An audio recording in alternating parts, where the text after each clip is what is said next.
See, richness has nothing to do simply with the physical things.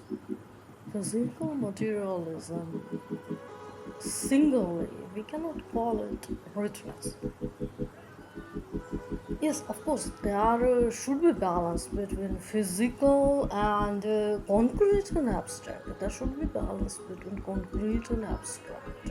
But singly, if you take concrete, okay, you have richness, you have money, you have everything. That is important. But what richness becomes complete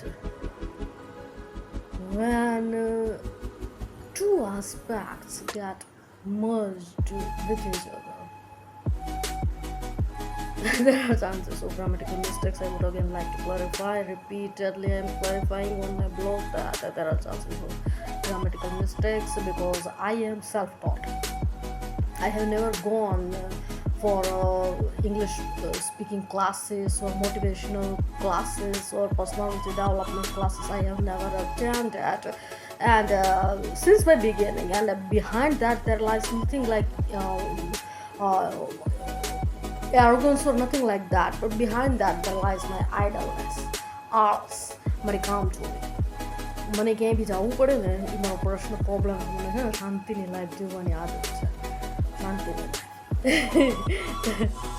what it means by richness.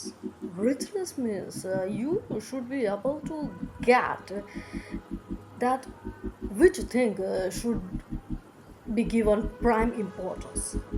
Time management is richness. The speed itself is richness. The speed itself is beauty. You have so many work in front of you, but you should be able to manage the things according to the importance. તમે એમ કહો ને કે master of all અને ટૂંકમાં કે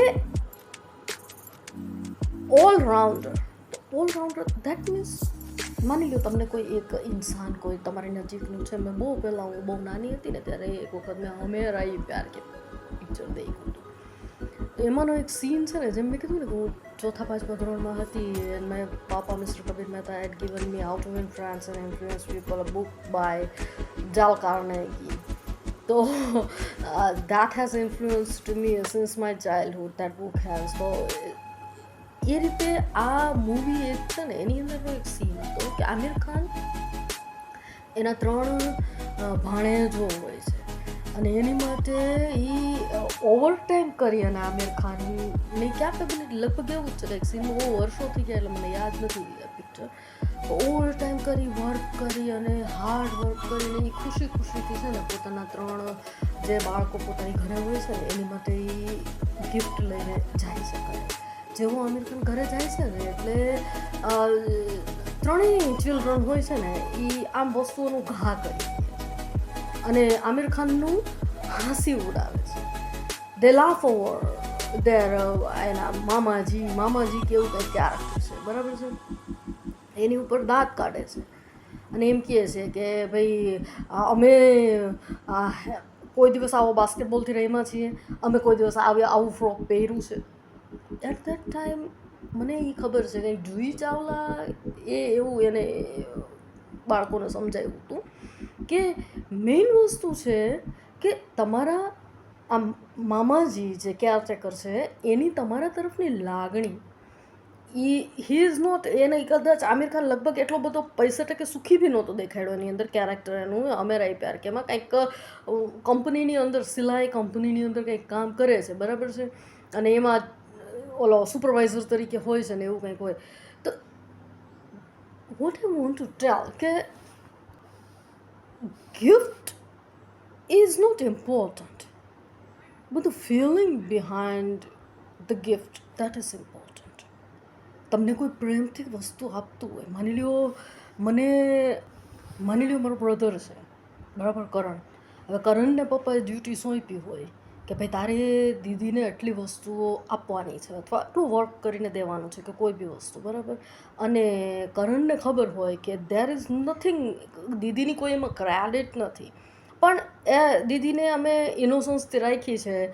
દીદી 3 પેઢીની એકની એક લાડકી છે, તો પપ્પાની આજ્ઞાને ફોલો કરી અને હું છે ને દીદીને ઇમ્પોર્ટન્સ આપું છું. ચલો આ વસ્તુઓ આપી દઉં છું, ક્રેડિટ આપી દઉં છું, કે જે કાંઈ છે મારો ટાઈમ ફાળવું છું ટૂંકમાં. કરણ પોતે ઓફિસમાં બિઝી હોય. રાઇટ નાવ કરણ બિઝી જ છે. રાઇટ નાવ કરણ આખી ફેમિલીની રિસ્પોન્સિબિલિટી સંભાળે છે ત્યાં આગળ. And that's why I mention his name every time on my blog here, કે ભાઈ ડુ નોટ ડિસ્ટર્બ હિમ. બરાબર. સિંગલ હેન્ડેડલી સિંગલ વર્ક કરે છે કરણ. બરાબર છે. આખા ફેમિલીની responsibility, because Kabir Mehta is here, there is Karan Mehta. તો કરણ મહેતાની Karan Mehta is responsible son. બરાબર.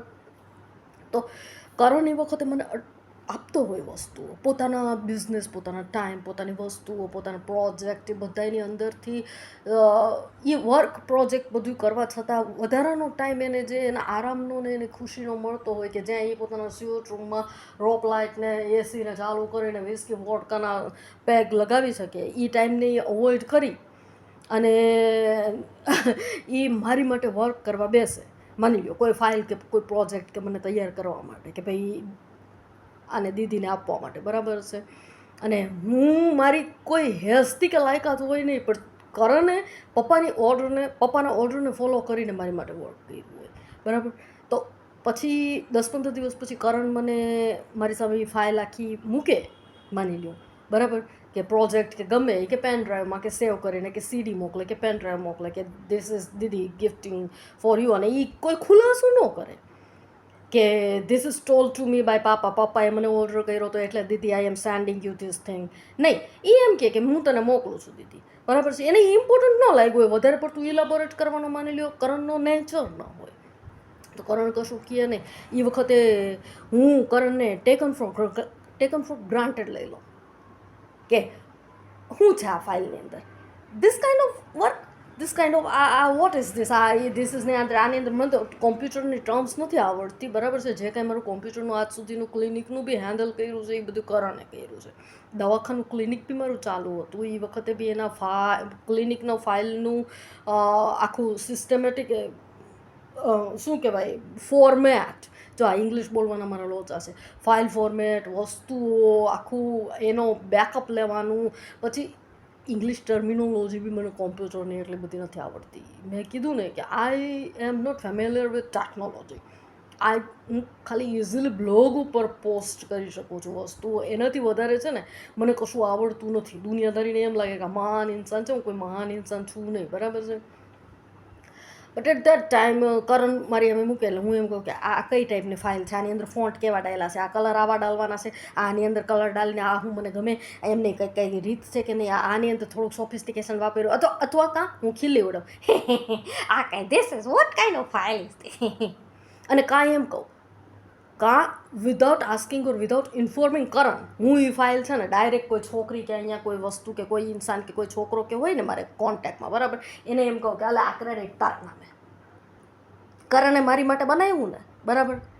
મારે કંઈ જોતું નથી. કરણ એમ ચાહે છે કે હું વાપરું અને હું મૂકું, અને એનાથી કરણનું એમ થાય કે ભાઈ કરણ અને દીદી વચ્ચે બોન્ડ છે એમ. બરાબર. એ કાંઈ મારે વસ્તુ નહીં. હવે કરણ બનાવ્યા કરે બે. તું છે ને આ તું સપના છો ને. બરાબર છે. સપના છો કે તું પેલો શું છે તારું નામ છગન છે કે મગન છે, અલે છગન મગન ઉજળે ચમન, તું લેતો જાબે તારું ને મારું બોન્ડિંગ. છગન તું મારા ઉપકારને યાદ રાખજે, મગન તું મારા ઉપકારને યાદ રાખજે, ઉજળે તમને તારી ઉપર મને પ્રેમ છે. અલે આંબા થાયેલા બેકારી આવી વસ્તુ આ, અને હું એને બી કાંઈ ન કહું. અંદર ને અંદર હું એમ સોચું કે આ બેકારી આવી વસ્તુ આ કરણ અહીંયા મોઈકેલી રાખી બે, અહીંયા કંઈ આવી વસ્તુઓ લેવા બેઠા નવરાશીએ. તો ધેટ ઇઝ ઇલિટરસી. અજ્ઞાનતા કાળા અક્ષર ભેંસ બરાબર, અથવા કાળા અક્ષર કુહાડે માયરા બરાબર. તો એ ખાલી એવું નથી કે ધ વન ડઝન્ટ નો કે ક કેમ લખવો કે ABCD કે કકોબા રાકડી ન આવડે એને જ ઇલિટરેટ કે અભણ કે અજ્ઞાની કે અજ્ઞાન કહેવાય. Ignorance of mind, ignorance of brain. ઇગ્નોરન્સનો મતલબ અજ્ઞાન. ઇગ્નોરન્સ એટલે ઇગ્નોર કરવું એમ નહીં. ઇગ્નોર અને આ ઇગ્નોરન્સ એ બે અલગ વસ્તુ. એક ઇગ્નોર એટલે એને માણસને તિરસ્કારવું, સામે દેખતા હોય છતાં બી એની ઉપર ધ્યાન ન આપવું. ઇગ્નોર કરી દેવું, જાણે કે એનું અસ્તિત્વ જ નથી, બરાબર. અને એ પાછું નેગેટિવ વેથી. પોઝિટિવ વે સ્ટ્રેન્થ હારે નહીં, પોટેન્ટ ઇગ્નોર નહીં, ઇમ્પોર્ટન્ટ ઇગ્નોર. અને આજે ignorance what I M telling, that is અજ્ઞાન, ઇલિટરસી. કાળા અક્ષર ભેંસ બરાબર. ધીસ ઇઝ કોલ્ડ કાળા અક્ષર ભેંસ બરાબર. અને this is called poverty. Poverty of mind, POVERTY, ગરીબાઈ, puerty of mind. This kind of mind and mental attitude, if you will set inside you, then definitely in future you will get nothing but poverty in physical format. તમે પૈસાનો loss થઈ જશે, share બજારમાં loss થશે, જે ક્યાંય પણ તમે ઇન્વેસ્ટ કરતા હશો તમારું ડિગ્રેડેશન થશે. Why? Because you have ignorance inside, અજ્ઞાનતા, શૂન્યાવકાશ, કશું ન હોવું. અજ્ઞાનતાનો મિનિંગ શૂન્યાવકાશ, એમ્પ્ટીનેસ, અને ઇગ્નોરન્સ. એમ્પ્ટીનેસ એટલે ખાલીપણું, શૂન્યાવકાશ, અને ઇગ્નોરન્સ એટલે અજ્ઞાનતા. એમાં બી કશું ન હોય, આમાં બી કશું ન હોય. પણ અહીંયા જે છે ને એમ્પ્ટીનેસ, કે એની અંદર એક સાઉન્ડનેસ હોય, એક શાંતિ હોય, એક સુકૂન હોય. અને અહીંયા છે ને સન્નાટો હોય, બીકનો સન્નાટો, ડરનો સન્નાટો ઇગ્નોરન્સની અંદર, એક અકળામણ, અજંપો. Two opposite words are there: loneliness and alone. Alone and lonely. Alone એટલે એકાંત, અને lonely એટલે એકલતા. તો if you are happy, તમે જ્યારે એકલા છો ત્યારે if you are really happy, then you are alone. And to be alone is to be speedy, to be rich, to be beautiful, and to be literate, and to be an unprejudiced observer. To be alone is to be a homeopathic physician, and to be alone is to be an administrative officer. Yes, this is the knowledge given by my papa, Mr. Kabir Mehta. Discipline of an army man, papa. And I am papa's 0.00001%. Yeah.